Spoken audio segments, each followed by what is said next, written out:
नमस्कार दोस्तों, आज हम मुंशी प्रेमचंद जी द्वारा रचित सुप्रसिद्ध कहानी पूस की रात को सुनेंगे। तो आइए सुनते हैं पूस की रात। हल्कू ने आकर स्त्री से कहा, सहना आया है, लाओ जो रुपए रखे हैं उसे दे दूं, किसी तरह गला तो छूटे। मुन्नी झाड़ू लगा रही थी, पीछे फिरक कर बोली, 3 ही तो रुपए हैं, दे दोगे तो कम्बल कहाँ से आवेगा? माघ पूस की रात हार में कैसे कटेगी? उससे कह दो फसल पर रुपए दे देंगे। अभी नहीं। हल्कू एक क्षण अनिश्चित दशा में खड़ा रहा। पूस सिर पर आ गया। कम्बल के बिना हार में रात को वह किसी तरह नहीं जा सकता, मगर सहना मानेगा नहीं। घुड़कियां जमावेगा, गालियां देगा, बला से जाड़ो मरेंगे, बला सिर से टल जाएगी। यह सोचता हुआ वह अपना भारी भरकम डील लिए हुए, जो उसके नाम को झूठ सिद्ध करता था, स्त्री के समीप आ गया और खुशामद करके बोला, ला दे, गला तो छूटे, कम्बल के लिए कोई दूसरा उपाय सोचूंगा। मुन्नी उसके पास से दूर हट गई और आंखें तरेरती हुई बोली, कर चुके दूसरा उपाय, जरा सुनू तो, कौन उपाय करोगे?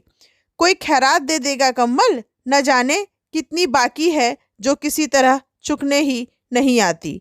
मैं कहती हूँ, तुम क्यों नहीं खेती छोड़ देते? मर मर कर काम करो, उपज हो तो बाकी दे दो, चलो छुट्टी हुई। बाकी चुकाने के लिए ही तो हमारा जन्म हुआ है, पेट के लिए मजूरी करो, ऐसी खेती से बाज आए। मैं रुपए न दूंगी न दूंगी। हल्कू उदास होकर बोला, तो क्या गाली खाऊं? मुन्नी ने तड़प कर कहा, गाली क्यों देगा? क्या उसका राज है? मगर यह कहने के साथ उसकी तनी हुई भौहें ढीली पड़ गई। हल्कू के उस वाक्य में जो कठोर सत्य था, वह मानो एक भीषण जंतु की भांति उसे घूर रहा था। उसने जाकर आले पर से रुपए निकाले और लाकर हल्कू के हाथ पर रख दिए। फिर बोली, तुम छोड़ दो अब की से खेती, मजूरी में सुख से एक रोटी खाने को तो मिलेगी, किसी की धौंस तो न रहेगी। अच्छी खेती है, मजूरी करके लाओ, वह उसी में झोंक दो, उस पर से धौंस। हल्कू ने रुपए लिए और इस तरह बाहर चला मानो अपना हृदय निकाल कर देने जा रहा हो। उसने मजूरी से एक एक पैसा काट काट कर 3 रुपए कम्बल के लिए जमा किए थे।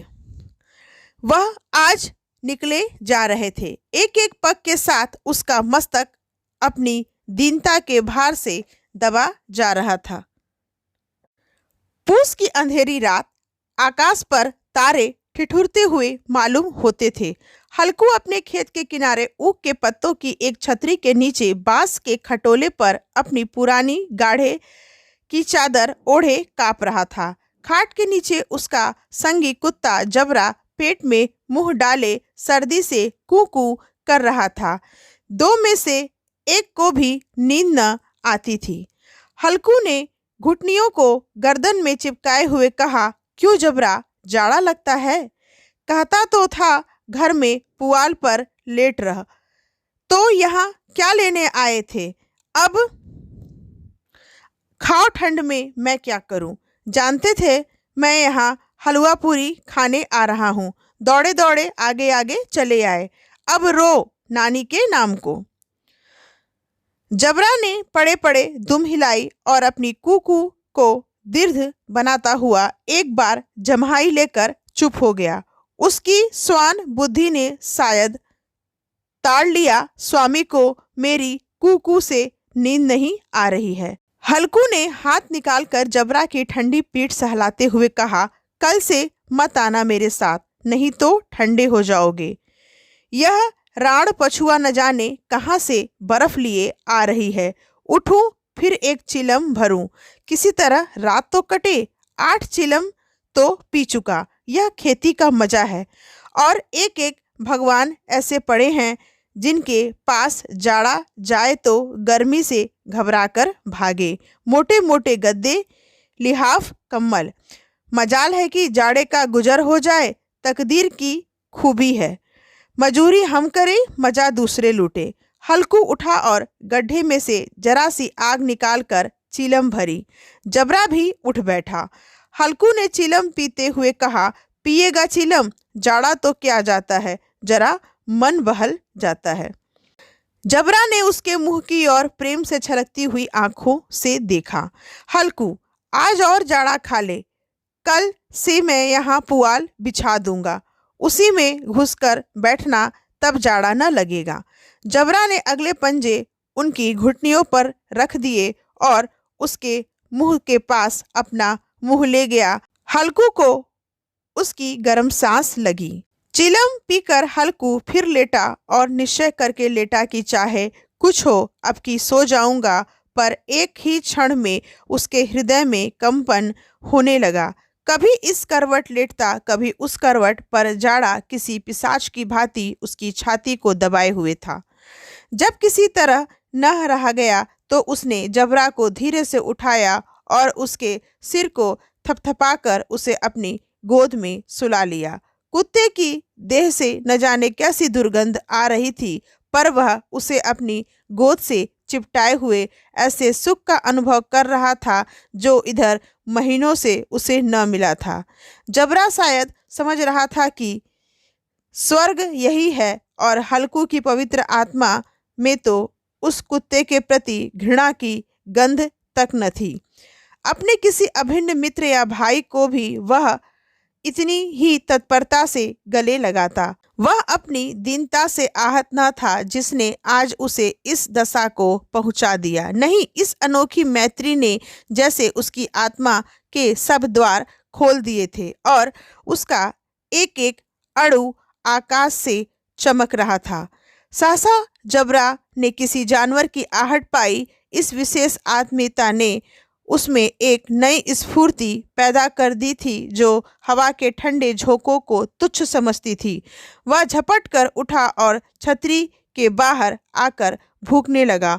हल्कू ने उसे कई बार चुमकार कर बुलाया, पर वह उसके पास न आया। हार में चारों तरफ दौड़ दौड़ कर भूखता रहा। एक क्षण के लिए आ भी जाता तो तुरंत ही फिर दौड़ता। कर्तव्य उसके हृदय में अरमान की भांति उछल रहा था। 1 घंटा और गुजर गया। रात ने शीत को हवा से धधकाना शुरू किया। हल्कू उठ बैठा और दोनों घुटनों को छाती से मिलाकर सिर को उसमें छिपा लिया। फिर भी ठंड कम न हुई। ऐसा जान पड़ता था सारा रक्त जम गया है, धमनियों में रक्त की जगह हिम बह रहा है। उसने झुककर आकाश की ओर देखा। अभी कितनी रात बाकी है। सप्तऋषि अभी आकाश में आधे भी नहीं चढ़े। ऊपर आ जाएंगे तब कहीं सवेरा होगा।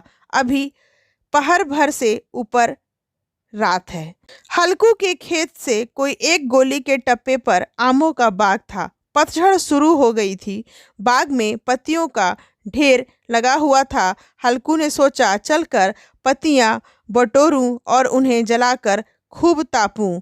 रात को कोई मुझे पत्तियां बटोरते देखे तो समझे कोई भूत है। कोई जाने कोई जानवर ही छिपा बैठा हो, मगर अब तो बैठे नहीं रहा जाता।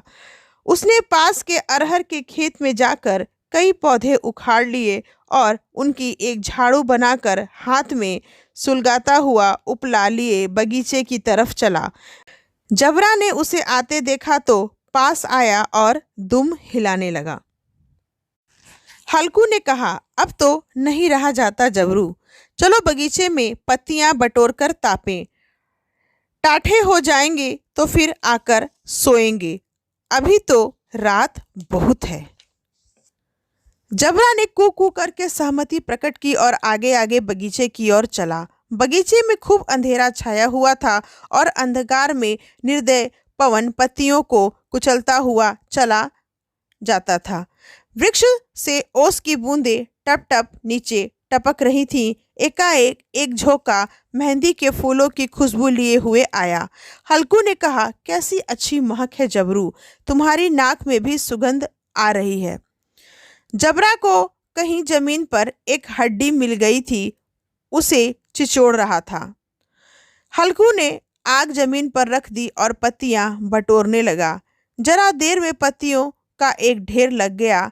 हाथ ठिठुरे जाते थे। नंगे पांव गले जाते थे और वह पत्तियों का पहाड़ खड़ा कर रहा था। इसी अलाव में वह ठंड को जलाकर भस्म कर देगा। थोड़ी देर में अलाव जल उठा, उसकी लौ ऊपर वाले वृक्ष की पत्तियों को छू छू कर भागने लगी। उस अस्थिर प्रकाश में बगीचे के विशाल वृक्ष ऐसे मालूम होते थे मानो उस अथाह अंधकार को अपने सिरों पर संभाले हुए हैं। अंधकार के उस अनंत सागर में यह प्रकाश एक नौका के समान हिलता मचलता हुआ जान पड़ता था। हल्कू अलाव के सामने बैठा आग ताप रहा था। एक क्षण में उसने दोहर उतार कर बगल में दबा ली और दोनों पांव फैला दिए, मानो ठंड को ललकार रहा हो, तेरे जी में जो आए सो कर। ठंड की असीम शक्ति पर विजय पाकर वह विजय गर्व को हृदय में छिपा न सकता था। उसने जबरा से कहा, क्यों जब्बर, अब ठंड नहीं लग रही है? जब्बर ने कू कू करके कहा, मानो अब क्या ठंड लगती ही रहेगी? पहले से यह उपाय न सूझा? नहीं, इतनी ठंड क्यों खाते? जबरा ने पूछ हिलाई। अच्छा आओ इस अलाव को कूद कर पार करें, देखें कौन निकल जाता है। अगर जल गए बचा तो मैं दवा न करूंगा। जबरा ने उस अग्नि राशि की ओर कातर नेत्रों से देखा।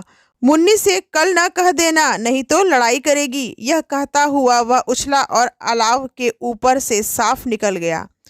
पैरों में जरा लपट लगी पर वह कोई बात न थी। जबरा आगे के गिर्द घूमकर उसके पास आ खड़ा हुआ। हल्कू ने कहा, चलो चलो, इसकी सही नहीं, ऊपर से कूद कर आओ। वह फिर कूदा और अलाव के इस पार आ गया। पत्तियां जल चुकी थीं। बगीचे में फिर अंधेरा छाया था। राख के नीचे कुछ कुछ आग बाकी थी जो हवा के झोंका आ जाने पर जरा जरा जाग उठती थी, पर एक क्षण में फिर आंखें बंद कर लेती थीं। हल्कू ने फिर चादर ओढ़ ली और गर्म राख के पास बैठा हुआ एक गीत गुनगुनाने लगा। उसके बदन में गर्मी आ गई थी, पर ज्यों ज्यों शीत बढ़ती जाती थी उसे आलस्य दबाए लेता था। जबरा जोर से भूख कर खेत की ओर भागा। हल्कू को ऐसा मालूम हुआ कि जानवरों का एक झुंड उसके खेत में आया है। शायद नील गायों का झुंड था। उनके कूदने दौड़ने की आवाज साफ कान में आ रही थी। फिर ऐसा मालूम हुआ कि वह खेत में चर रही है। उनके चबाने की आवाज चरचर सुनाई देने लगी। उसने दिल में कहा, नहीं, जबरा के होते कोई जानवर खेत में नहीं आ सकता, नोच ही डाले। मुझे भ्रम हो रहा है। कहाँ, अब तो कुछ नहीं सुनाई देता। मुझे भी कैसा धोखा हुआ। उसने जोर से आवाज लगाई, जबरा जबरा। जबरा भूखता रहा, उसके पास न आया। फिर खेत में चरे जाने की आहट मिली। अब वह अपने को धोखा न दे सका। उसने अपनी जगह से हिलना जहर लग रहा था। कैसा दंदाया हुआ था।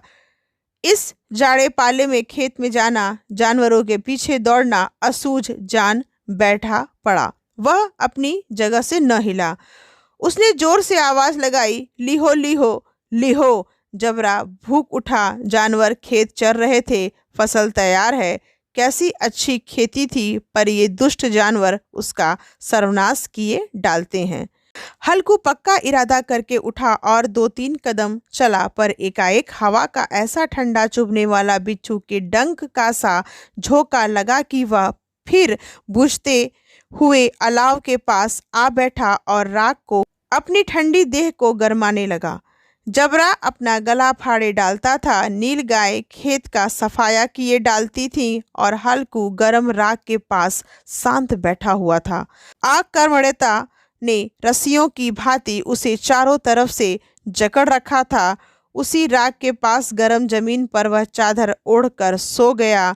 सवेरे जब उसकी नींद खुली तब चारों तरफ धूप फैल गई थी और मुन्नी कह रही थी, क्या आज सोते ही रहोगे?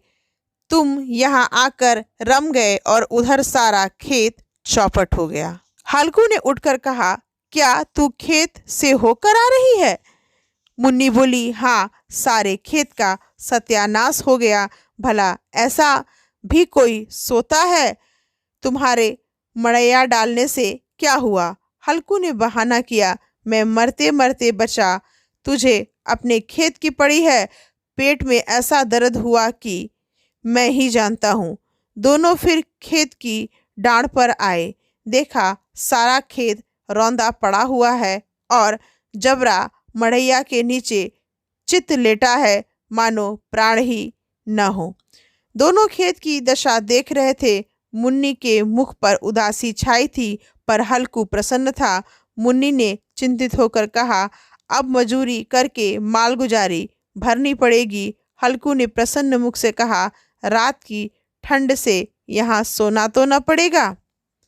तो दोस्तों, यह कहानी आपको कैसी लगी कमेंट करके ज़रूर बताएं, और अगर आप मेरे चैनल पर नए हैं तो चैनल को सब्सक्राइब करें और वीडियो को लाइक करें। जल्द मिलते हैं दूसरे वीडियो में, तब तक के लिए धन्यवाद। जय हिंदी, जय भारत।